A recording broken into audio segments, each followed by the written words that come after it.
تو میرا بڑے جنگ ہوئی ہے گھر میں. یہ سب میرے سے یہ کہہ رہے ہیں دیکھو یہ تیل پیلا پیلا آ رہا ہے. ابے بس کرو ناٹک, کسی اور کو بیوقوف بناؤ. اللہ کا شکر ہے ہم ان چیزوں سے بیوقوف نہیں بنتے. انگریزوں کو بھی پی لیا ہوتا ہے کیسے ٹھیک ہو جاتا ہے, عربوں کو بھی پی لیا ہوتا ہے کیسے ٹھیک ہو جاتا ہے. یہ دو لونڈے بیٹھے ہوئے ہیں وہاں سے, اور ایک ان کا بھائی ہے رافع, ان کو بچپن میں پی لیا ہوا, بہت سخت یرقان ہو گیا تھا. ان کے ابا نے بہت علاج کرایا, ٹھیک نہیں ہو رہا تھا. تو رشتہ داروں نے کہا یہ جھڑواؤ گے نہیں تو ٹھیک نہیں ہوگا. ان کے ابا کا ایمان مضبوط ہے, ہمارے دوست ہیں پرانے. انہوں نے بولا یار جیسے انگریزوں کا پی لیا ٹھیک ہو جاتا ہے, عربوں کا پی لیا ٹھیک ہو جاتا ہے, ہمارے بچوں کا بھی ٹھیک ہو جائے گا, نہیں جھڑوانا. اتنے رشتہ دار نے تانے دیے, نہیں یہ تو جھڑوانا پڑے گا, نہیں نہیں نہیں. ایسا بیچارہ بیزار آ گیا میرے پاس آئے, میں نے کہا ان کی ایسی کی تیسی, نہیں جھڑوائیں گے. ٹھیک ہو گیا. لونڈے بیٹھے ہوئے ہیں ابھی, شادیاں کر کے بیٹھے ہوئے ہیں ماشاءاللہ, بچے بھی ہو گئے میرا خیال ایک کے. تو چھوڑ دو بھائی, یہ عذاب سے نکلو. مذہب کا یہ تصور جو ہم پیش کرتے ہیں یہ مذہب نہیں ہے, یہ آپ کی اپنی ایک توہم پرستی ہے, آپ کی اپنی ایک باپ دادا کی رسومات ہیں, ان کا مذہب سے کوئی تعلق نہیں ہے. چھوڑ دو ان سے. میں آپ کے سامنے بیٹھا ہوں یار, اللہ کے فضل سے مجھے یہ بات کہتے ہوئے ڈر بھی لگتا ہے کہ کوئی بڑائی نہ ہو جائے. جو کچھ ہے اللہ کی رحمت ہے. 19 تھے, اللہ کے فضل سے اب 19 پورے ہو گئے ہیں. میں نے کبھی کسی بچے کے گلے میں تعویذ نہیں ڈالا. بچوں کو بیماریاں بھی آئیں, آیت الکرسی پڑھ کے دم کیا بس, اور ڈاکٹر سے علاج کرایا, ختم. کیا 19 بچوں میں بیماریاں نہیں آئی ہوں گی؟ کیا خیال ہے بھائی؟ اور جب میں نکاح کر رہا ہوتا ہوں تو کیا پریشانیاں نہیں آئی ہوں گی؟ کیا خیال ہے؟ کبھی کسی عامل کے پاس نہیں گیا, کسی سے تعویذ نہیں لیا. ایک دفعہ کیا ہوا, جب میں نے ایک دفعہ شادی کی, شادی تو ویسے کئی دفعہ کی ہے, لیکن ایک دفعہ جب میں نے شادی کی تو گھریلو حالات بہت خراب ہو گئے, اور بڑا وہ جو ہوتا ہے نیچرل ہے. ایک صاحب آئے, کہنے لگے ایک بہت بڑے بزرگ ہیں, ان سے آپ کو میں تعویذ دلواتا ہوں, ایک دم گھر میں سکون ہو جائے گا. میں نے کہا مسجد ہے, مناسب نہیں ہے, چلے یہاں سے, دفعہ ہو یہاں سے. اور خود اپنے ساتھ اس کے کیا ہوا, شادی ہوئی اور 1 مہینے بعد طلاق ہو گئی اس کی. میں نے کہا تو اپنے تعویذ سے اپنے آپ کو تو ٹھیک کر نہیں سکا, میں ٹھیک کرے گا. یہ تو نیچرل ہے بھائی, جب شادی ہوگی تو پڈے ہوں گے, تو جھگڑے ہوں گے. آپ نے شادی کی ہے, جب سوکن آئے گی تو پہلی والی کو تو بیچاری کو آپ نے ذبح کر دیا نا, اس کو تو چیخنے بھی نہیں دے رہے, اس کو آپ جھگڑنے بھی نہیں دے رہے, تو جھگڑے گی بھائی, اس کا حق بنتا ہے. اور آپ ٹینشن میں بھی جاؤ گے کیونکہ ہم بھی انسان ہیں. تو یہ سب کچھ نیچرل ہے. 100% درست اگر کسی کے گھر میں سب کچھ اور چل رہا ہے تو یہ نارمل آدمی نہیں ہے. پھر اس کا مطلب ہے سب گھروں میں سب کچھ ہوتا ہے, لڑائی بھی ہوتی ہے, محبتیں بھی ہوتی ہیں, جھگڑے بھی ہوتے ہیں, سلو بھی ہوتی ہے, سب نیچرل ہے. یہ کیا ہے؟ نیچرل. ابھی ایک جاننے والے نے دوسری شادی کی, اس کے جو پہلے سسر تھے انہوں نے ایسی واٹ لگائی ہے اس کی, روتے ہوئے میرے پاس آئے, یار میری تو ایسی کی تیسی کر دی میرے سسرال والوں نے, میں نے حلال کیا ہے, حرام تو نہیں کیا. میں نے کہا نیچرل ہے. میں نے کیا کہا؟ نیچرل بھائی, یہ تو نیچرل ہی تو ہوگا. پھر 2 مہینے بعد آئے, ابے بھائی وہ تو ایسا کو کیا, میں پوری ڈیٹیل بتاؤں وہ سمجھ جائیں گے, پھر میری بات ہو رہی ہے. بھائی انہوں نے تو یہ بھی دھمکی دے دی ہے اور FIR کٹا دی ہے. میں نے کہا نیچرل ہے.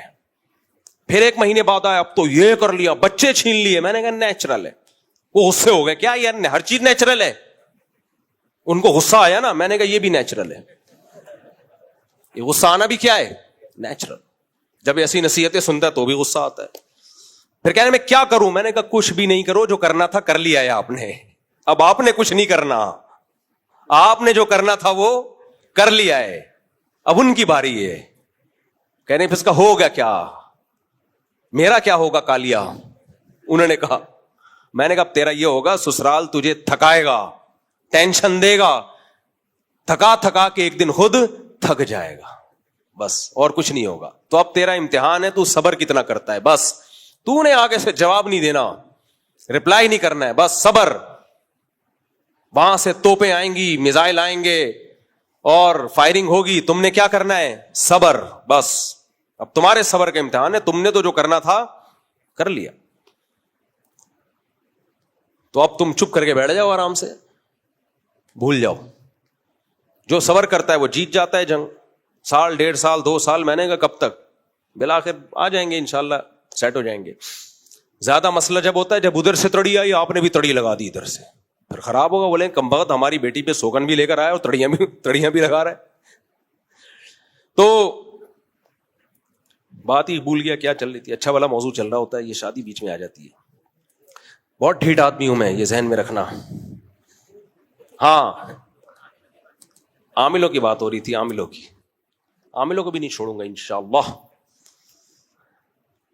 مرتے دم, مرنے کے بعد ایسے لوگ چھوڑ کے جاؤں گا جو پھر عاملوں کو شروع کر دیں گے, کیونکہ یہ اتنا خطرناک فتنہ ہے نا, اس میں ذرا سا ڈھیلا پن اختیار کیا پھر عامل لوگوں کی جیت ہو جاتی ہے, لوگ پھر ان چکروں میں پڑتے ہیں. تو میرے بھائی ہمارا اتنا اللہ نے ہمیں بڑا گھر دیا, یعنی افراد کے اعتبار سے, ہم نے تو نہ کبھی تعویذ ڈالا کسی کے گلے میں, نہ کبھی ہم کسی عامل کے پاس لے کر گئے. مسائل ہمارے ساتھ بھی ہوتے ہیں, پریشانیاں ہمارے ساتھ بھی آتی ہیں. بھائی صبر کرو, اللہ سے دعا مانگو, اس پریشانی کو دور کرنے کے اسباب اختیار کرو, بس. بہت لوگ آئے, میرے تو گھر سے تعویذ بھی نکلے ہیں پھر بھی لفٹ نہیں کرایا. صحیح ہے نا, پرچی سمجھ کے پھینک دیا جائے. اب ہٹا. میں یہ کہہ رہا تھا دیکھو ہمارا ماشاءاللہ ہندی میں کہتے ہیں اتنا بڑا پریوار, اللہ نظر بس سے بچائے. تو ہم نے تو بھائی کبھی تعویذ گنڈے نہیں. ایک صاحب مجھے کہنے لگے عاملوں, میرے گھر والے کہتے ہیں عاملوں کے خلاف بولنا چھوڑ دیں, کوئی جادو نہ کر دیں. میں نے کہا کر دیں نا, ہم تو 15-20 سال سے بول رہے ہیں کرو نا یار, ہم تو انتظار کر رہے ہیں. کوئی جن چڑیل بھوت بھیجو, ہے ہی نہیں ان تلوں میں تیل ہی نہیں ہے. یہ بیوقوف لوگوں کو بیوقوف بناتے ہیں. آپ کہہ سکتے ہو بڑے بڑے علماء ان کے پاس جاتے ہیں. بھائی یہ جس میں قوت انفعالی ہوتی ہے نا, جو ان کو کچھ سمجھتا ہے ان پہ اثر ہوتا ہے, جو نہیں سمجھتا اس پہ کچھ بھی نہیں ہوتا. اس کا عالم جاہل سے تعلق نہیں ہے. اگر آپ میں کانفیڈنس ہے, آپ ہندو ہو تو بھی اثر نہیں ہوگا, اور اگر آپ میں کانفیڈنس نہیں ہے, آپ تہجد گزار ہو تو بھی مار کھا جاؤ گے ان سے. کانفیڈنس ہونا چاہیے. کانفیڈنس بہت کچھ کروا دیتا ہے. ایک چوہے نے ہتھنی کو پیغام بھیجا تھا شادی کا. ہتھنی کو غصہ آیا کہ تو کمبخت اپنی ہائٹ دیکھ, کلر دیکھ, نیچ خاندان کے گھٹیا آدمی. چوہے نے بولا کانفیڈنس دیکھ, یہ سب چیزوں کو چھوڑ. تو کانفیڈنس کیا کیا کروا دیتا ہے. تو عامل تو شاہی کوئی نہیں. مرزا جہلمی کے حوالے سے آج کل ایک پوسٹ چل رہی ہے, رافیل تے شاہی کوئی نہیں, رافیل تے شاہی کوئی.